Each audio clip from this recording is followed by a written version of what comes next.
हाँ जी स्टूडेंट्स, हम अपना पाठ अपूर्व अनुभव पढ़ रहे थे। हमने पिछली वीडियो में क्या पढ़ा था कि एक तत्वचान होता है और उसका दोस्त एक जासूकी चान होता है।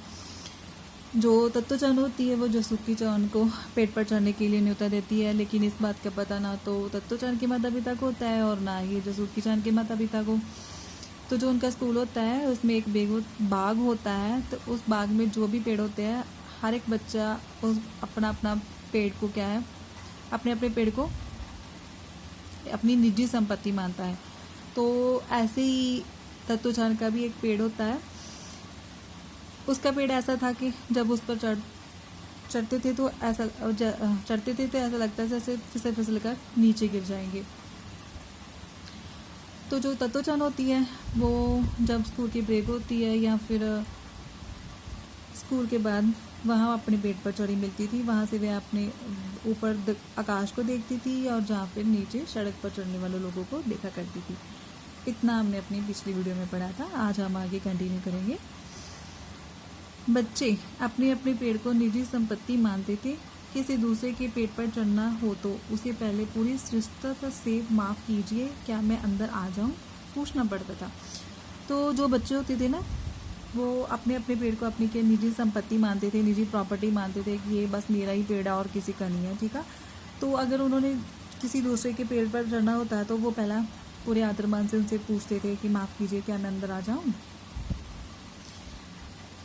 आगे जासूकी चान को पोलियो था, इसलिए वह ना तो किसी पेड़ पर चढ़ पाता था और ना ही किसी पेड़ को निजी संपत्ति मानता था। अतः तत्वचान ने उसे अपने पेड़ पर आमंत्रित किया था, पर यह बात उन्होंने किसी से नहीं कही, क्योंकि अगर बड़े सुनते तो जरूर डांटते।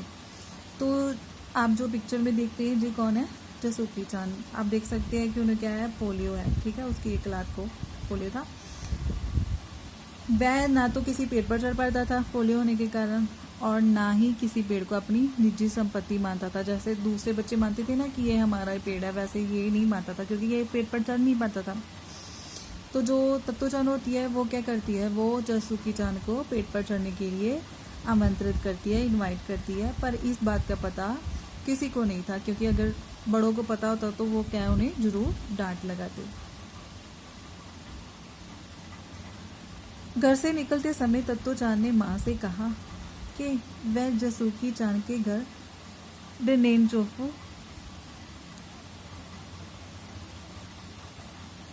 जा रही है। चूंकि वह झूठ बोल रही थी, इसलिए उसने माँ की आंखों में नहीं झांका। वह अपनी नजरें जूतों के फीतों पर ही गड़ाए रही।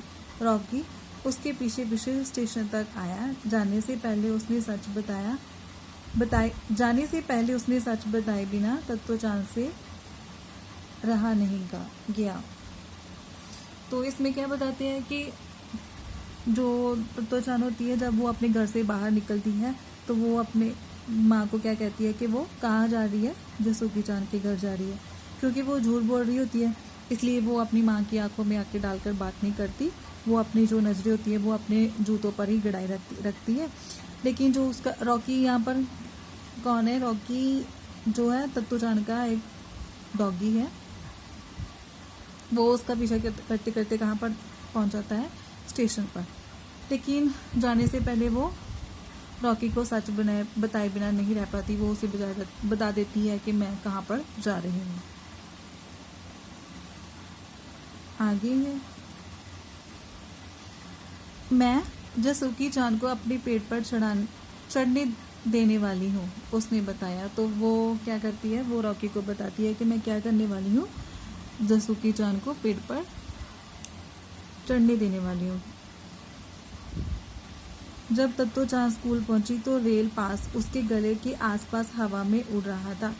जासूकी चान उसे मैदान में क्यारियों के पास मिला। गर्मी की छुट्टियों के कारण सब सोना पड़ा था। जासूकी चान उससे कुल जमा एक ही वर्ष पड़ा था, पर तत्वचान को वह अपने से बहुत बड़ा लगता था। आगे क्या होता है कि जो तत्वचान होती है जब स्कूल पहुंचती है तो उसका रेल पास, मतलब जैसे आई कार्ड होते हैं ना, अब अपने गले में डालती है, वैसे ही रेल पास था जो हवा से उड़ रहा था, उसके गले के आसपास उड़ रहा था।